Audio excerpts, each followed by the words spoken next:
This is Barnstable Today for Thursday, May 21st. Welcome aboard. I'm Kevin Friel. Please keep in mind that the meetings we cover are available on demand at the town's website, town.barnstable.ma.us.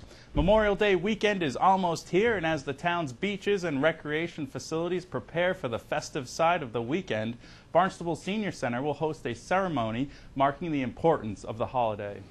We're here with Rose DiGregorio from the Barnstable Senior Center and Sid Chase from the Veterans Affairs Office, and we're going to discuss this morning a Memorial Day program that the Senior Center has put together.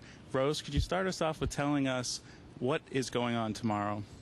Well, tomorrow we are holding an annual Memorial Day ceremony that you mentioned, and it's a very special event for us that Sid and I, along with all the other staff here, have really been very proud of for the last, I want to say, 4 or 5 or more years. And every year it has grown to have a real significance for everyone, especially the seniors in our community, but also the staff as well, because we really feel that it's really an important time of year to honor our veterans and really take a step back to say, you know what, we really have to really appreciate the freedoms that we have here in America. And that's what we're doing on Friday, May 22nd, which is tomorrow, beginning at 9 o'clock. And the program starts with, and I have to give all of the accolades to Sid and the veterans that really come forward to really put this program together. It's been a remarkable history. And I guess, for lack of a better word, I call it a living history, because it's the veterans that walk through this door, some in full dress uniform, many in dress uniform, and we really begin to get a history from these folks every single year. And every year I learn more and more. So it's really it's a very special program for me. I really have to say that, and especially this time. I mean, we're in a time of war. I mean, we're here, sitting here, you know, appreciating all of this, and we have to realize that folks are fighting for freedom around the world, and I find that really, you know, it really touches my heart, and I truly mean that. So it is a very special program. I'll have Sid talk about the heart and soul of the program, but let me tell you what the program schedule is. Starting tomorrow morning at 9 o'clock, there'll be a continental breakfast, and that also is supported by Sid. He comes in, walks in, gives us a check, and we have wonderful muffins and coffee and juice, and we invite the public to join us. Everyone is welcome, and that starts at 9 o'clock in the morning. Then we have, at 9:30, we have opening remarks, followed by a service, a ceremonial service on the history of Memorial Day, really what it means. And what we do, Susan Griffin, who's our activity coordinator, has contacted the schools, the public schools, and we invite a group of students to join us. Every year it's been a little different. Sometimes it's been elementary school students, sometimes it's been middle school students, sometimes high school students. This year, again, I believe it's middle school students, so they're going to be joining us, and together with the veterans, they talk about what Memorial Day means and also the history of our military. And Sid, I think I will kind of pass the microphone over to you to talk about the posting of the colors and some of the other discussions that happen amongst the veterans. I think you know that very well. So, Sid, why don't you tell us about the heart and soul of this program that Rose said? Well, it's really, my feeling is the relationship between the students and the veterans. It really closes that big gender gap, and we as veterans walk away from here with a appreciation of what the young kids are going through in their lives and school, and they come away with a lot of respect for our veterans and what they did and how they did it during wartime service. And it's a wonderful program that the Senior Center has put together here, and Rose started it way back, and it's gotten bigger every year. And a lot of the older World War II veterans like to come because it's a relaxing period, and there's no marching, and some of them can't march and everything else. But here they can sit, relax, talk with some stories, and it's a wonderful, wonderful program. And then following up, the Korean War Veterans Cape Cod Chapter #1 here on the Cape posts the colors. We present a new flag here, and that's quite a ceremony at the end. And so it's a very exciting day, and the press is getting on to it, and the veterans look forward to it.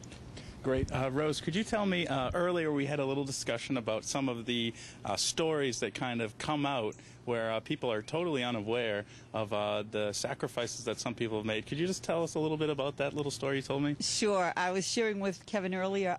We put a kind of a history board together with photographs, and they're authentic photographs that our seniors have brought in. Sid brought some in to us, and then seniors that come to our senior center all the time have brought photographs of, their experiences in the war. One gentleman that's on our history board, his name is Charlie Fox. He's in here all the time. He's a wonderful man. And he actually brought a photograph of a Western Union that was sent to his mother about him missing in action. And I still get chills when I think of it and look at it. That's on our board.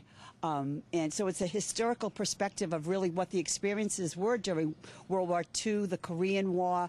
We have information on the Vietnam War. So all of these together really kind of let us, again, examine really how our veterans have sacrificed their time in lives and and that's what I'm always amazed. They're so willing to do it. Their spirit is really so strong. And they know, I think, a little bit more than we know from a civilian point of view. And I've had many conversations with Sid, and he shared stories with me, and I'm like, God, Sid, how can you, kind of just speak this so calmly? But he does. But I think it's because they're realizing their military service is something that they know they have to, challenge and fight for freedom. And then there's one other story that I want to share, because, Kevin, I thought this was interesting. That's why I asked people to pay attention to this program. It was either last year or the year before, an 80-year-old woman, 80-plus-year-old woman came walking in the day of the ceremony. She comes up to me very nonchalantly, hands me an article that's dated, whatever it is, 1940-something, during that World War II period. And it was about her service as a woman here in the United States. While the men are at war during World War II, she was recruited, similar to the Rosie the Riveter. She was recruited to do work building aircraft. And she has this article. So I read through this article. I'm amazed. But she has a woman with her who's her 60-year-old daughter. They then tell me, after they share this amazing story with me about her service, working in a factory, she also the daughter says, what's amazing is I just found out about my mother's service this morning as she invited me to come to this ceremony. This woman who had served during this time did not even share her experience serving America with her family. I was totally amazed. So I think it just goes to show that these stories become very, very important. And we think we know all the stories, but guess what? We don't. And I learn new ones every single year. Sid, there will be other celebrations around town for Memorial Day. Could you give us a brief synopsis of what's going on? Well, it begins basically with the Senior Center program on Friday. Then Sunday, it's not in the town, but at the National Cemetery. They'll be celebrating Memorial Day Sunday afternoon, 1 o'clock. And then Monday morning, we have the Centerville Memorial Day Parade and Program. It'll kick off at forms at 9:30, kicks off sharply at 10 o'clock in front of the Centerville Library, and goes up to Beechwood Cemetery, and then comes back to the library. And one of the speakers will be Mary Beth O'Sullivan, who's the Outward Bound counselor for the UMass Outward Bound program at Boston. She'll be down to speak. And then we have our own Stephen O'Brien, the police officer, is going to be singing the Star Spangled Banner at Monument Square. And then we have a student that will be singing also. So we have a nice program. The weather is going to be nice, I understand, and so we look forward to a nice Memorial Day weekend. Thank you both for joining us today. On the agenda tonight, the Town Council meets at 7 o'clock. Thanks for joining us today. I'm Kevin Friel.